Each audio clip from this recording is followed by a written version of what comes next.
طلاق صرف 2 بار ہے، یعنی جب 2 دفعہ طلاق دے دی جائے تو پھر عورتوں کو یا تو بطریق شائستہ نکاح میں رہنے دینا ہے یا بھلائی کے ساتھ چھوڑ دینا.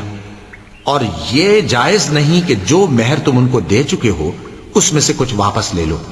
ہاں اگر زن و شوہر کو خوف ہو کہ وہ اللہ کی حدوں کو قائم نہیں رکھ سکیں گے تو اگر عورت خاوند کے ہاتھ سے رہائی پانے کے بدلے میں کچھ دے ڈالے تو دونوں پر کچھ گناہ نہیں.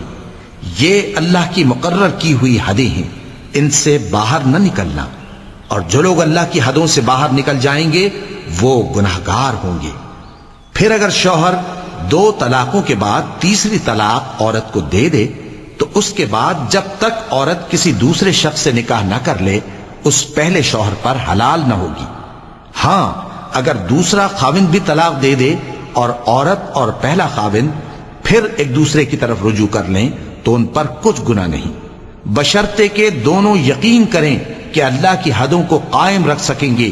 اور یہ اللہ کی حدیں ہیں، ان کو وہ ان لوگوں کے لیے بیان فرماتا ہے جو علم رکھتے ہیں.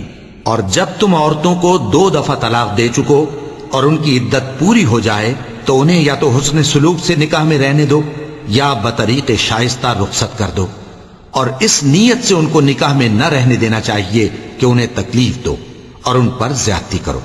اور جو ایسا کرے گا وہ اپنا ہی نقصان کرے گا. اور اللہ کے احکام کو ہنسی اور کھیل نہ بناؤ.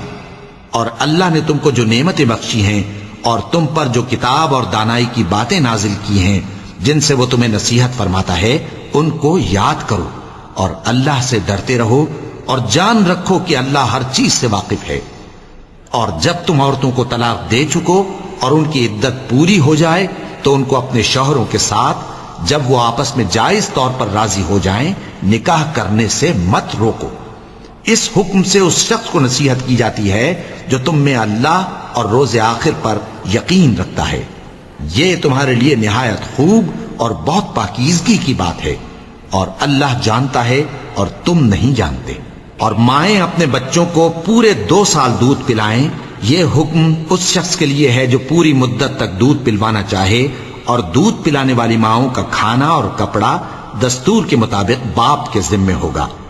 کسی شخص کو اس کی طاقت سے زیادہ تکلیف نہیں دی جاتی. تو یاد رکھو کہ نہ تو ماں کو اس کے بچے کے سبب نقصان پہنچایا جائے اور نہ باپ کو اس کی اولاد کی وجہ سے نقصان پہنچایا جائے. اور اسی طرح نان و نفقہ بچے کے وارث کے ذمے ہے.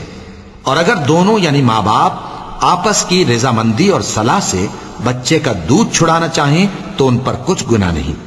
اور اگر تم اپنی اولاد کو دودھ پلوانا چاہو تو تم پر کچھ گناہ نہیں، بشرطے کہ تم دودھ پلانے والیوں کو دستور کے مطابق ان کا حق جو تم نے دینا کیا تھا دے دو.